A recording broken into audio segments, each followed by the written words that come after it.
GWOW, with its collaborative and relevant approach, they're using both place-based education and multiple ways of knowing. Their approach is helping teachers learn how to teach about climate change.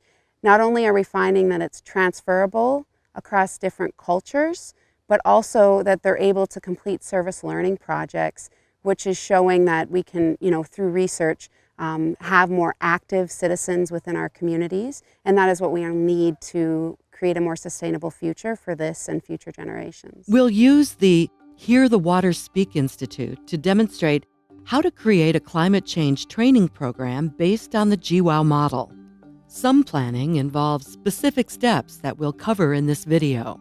Others are more intangible, like developing synergy between project partners and participants to address climate change. The GWOW Institute is really valuable in that we have an opportunity to bring in subject matter experts, scientists, traditional elders, and others who know how a place has changed over time and how it's impacted now. And we bring them together with national park staff, university staff, and of course all the participants. And so it's this really interesting meeting of the minds from people with very different backgrounds. Successful institutes are built on partnerships.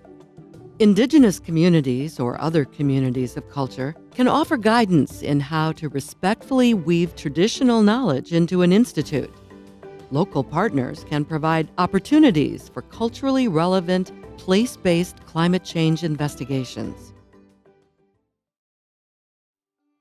It takes funding to run an institute and time to plan and administer it.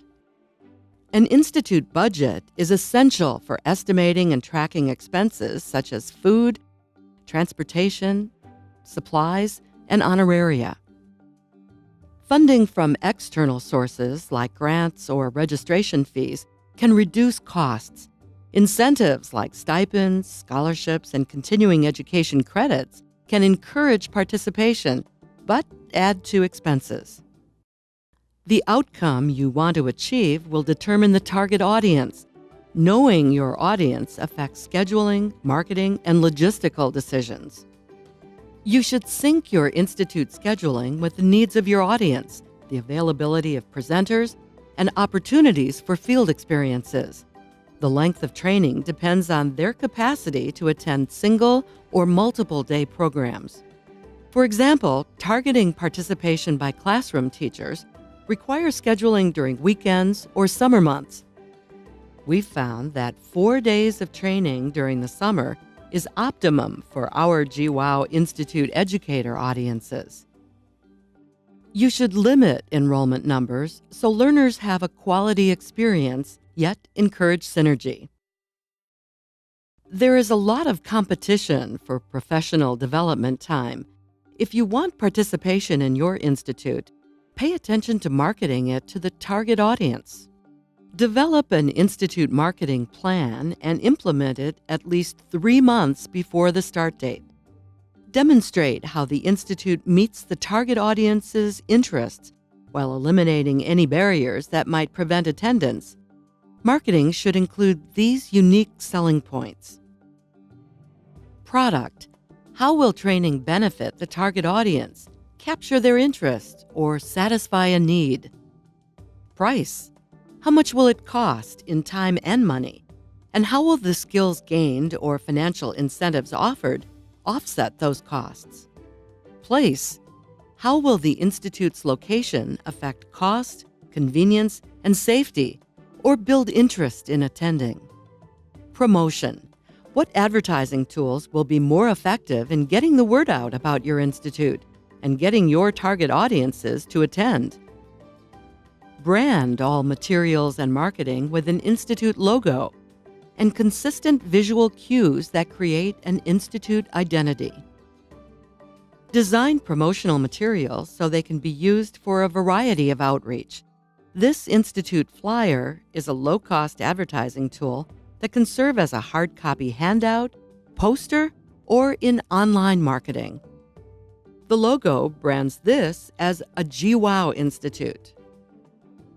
Hear the Water Speak is a provocative title that piques curiosity. Compelling images convey that indigenous perspectives will be featured.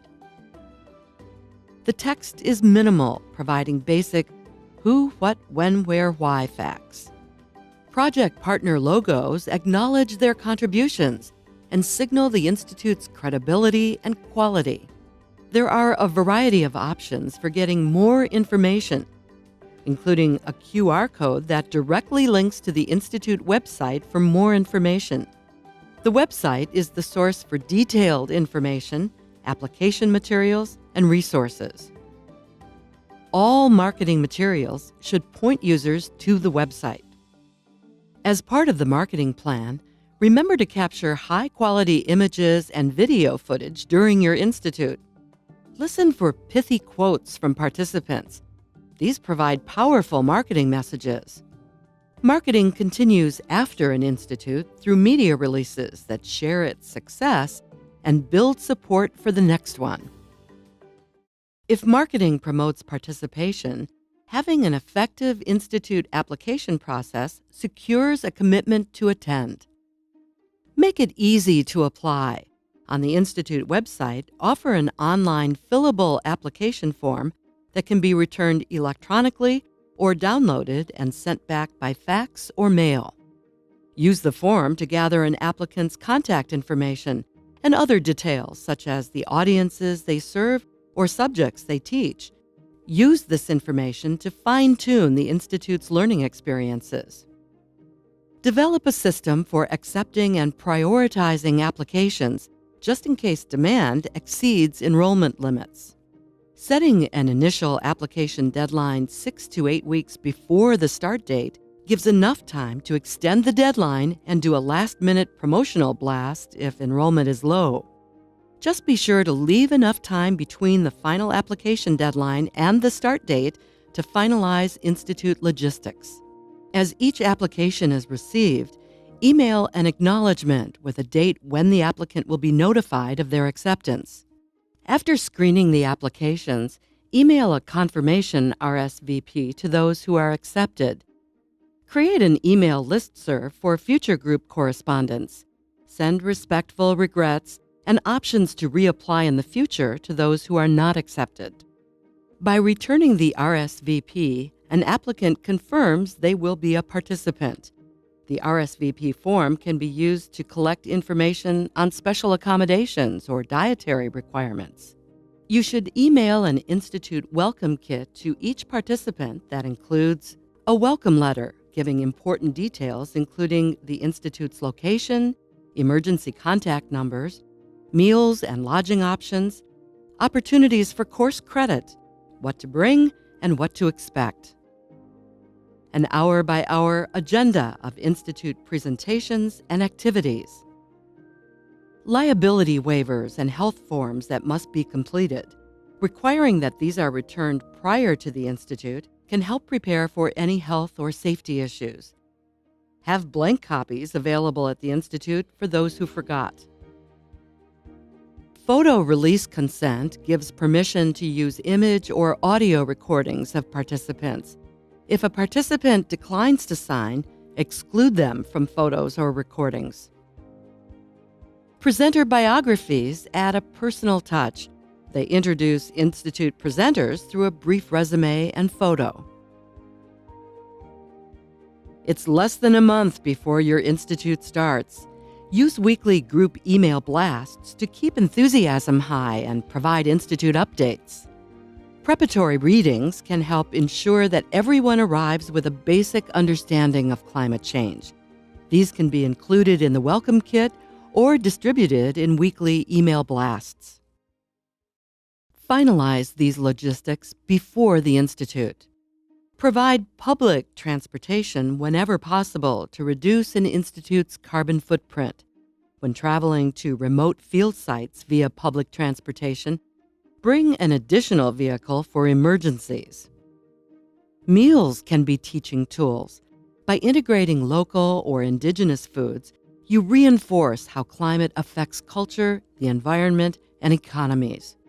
When you eat native harvested wild rice, you understand how climate change affects the Ojibwe people. People gather around food. Providing meals builds camaraderie and is often a necessity at remote field locations. Be sure to review health forms for any dietary needs that must be accommodated. In indigenous communities, it's customary to offer an honorarium or a gift. Protocols can vary, so seek the advice of an indigenous leader. Arrange for on-site accommodations or provide options for affordable lodging or camping near the Institute. Are there enough materials for the group? And is all equipment in working order? Materials used in indigenous cultural practices may require special preparation. At least one staff member should have basic first aid, CPR training, or more advanced training depending on the field locations you're visiting. Be sure to have a first aid kit and safety gear specific to the activity being conducted. Have potable water and bring along a two-way radio or cell phone for emergency communication. Review participants' health forms to be prepared for any issues based on medical histories.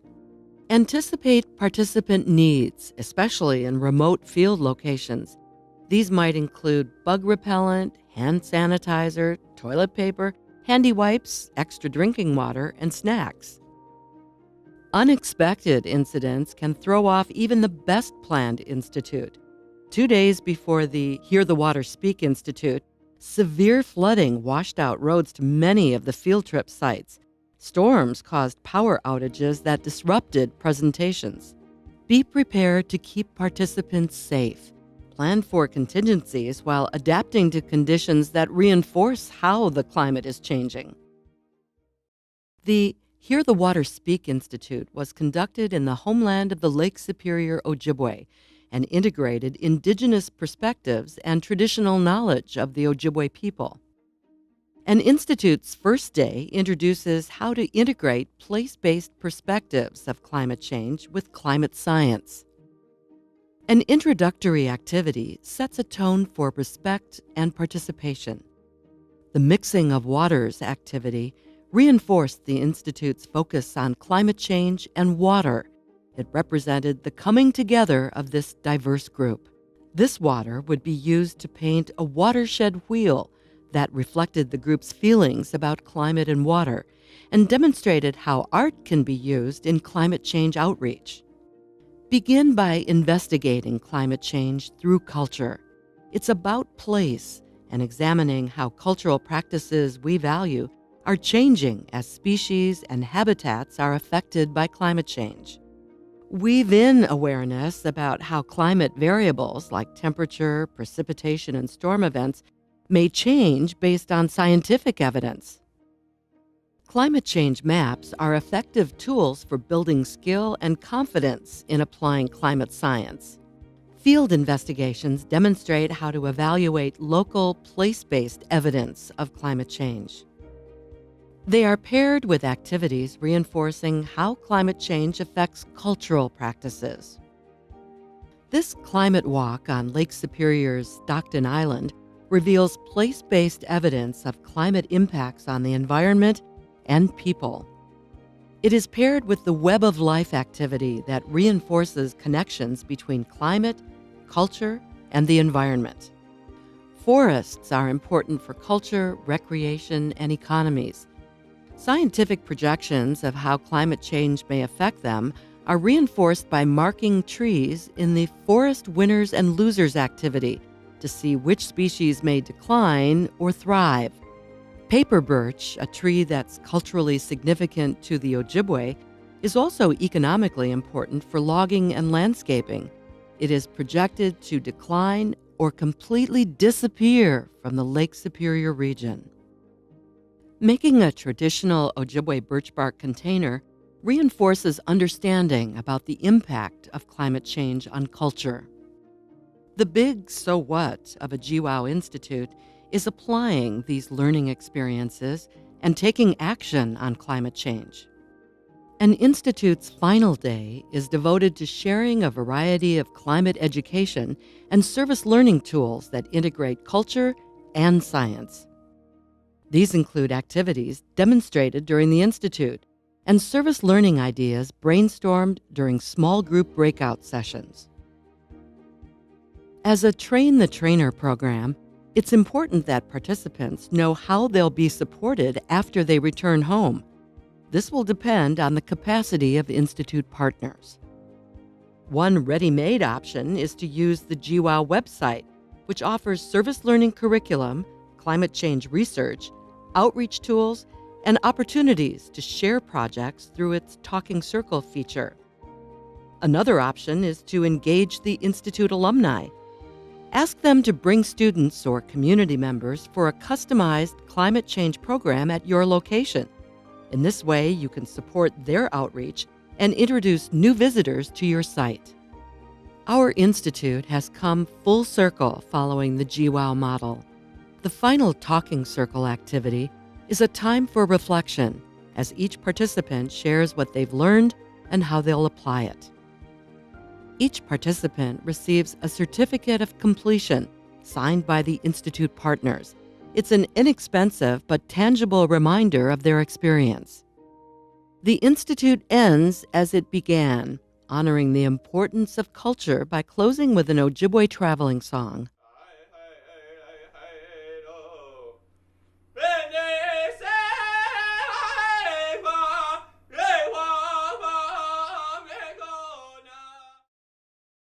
After an institute ends, supporting the network of institute alumni begins. These relationships must be nurtured through regular follow-up to support their outreach. Continue the chain of email correspondence. Drop an email note to each institute alum, thanking them for participating. Reinforce how they'll be supported in developing climate change outreach. Remember to write a formal thank you to each project partner and institute contributor. Close out any financial or reporting obligations, expenses, or financial reimbursement due to participants. Showcase your institute through social media posts, press releases, and on your website. Use personal stories and those photos and pithy quotes you captured as part of your marketing strategy. Provide a press release to Institute alumni that they can customize for their local media. Posting all Institute presentations and resources on the website will build an online archive available for alumni and others to use. Evaluation is important. Were the outcomes accomplished? How can you improve it? An electronic mail survey tool can help answer those questions, distributed after the Institute, to allow time for participants to reflect on their training and how they'll apply it.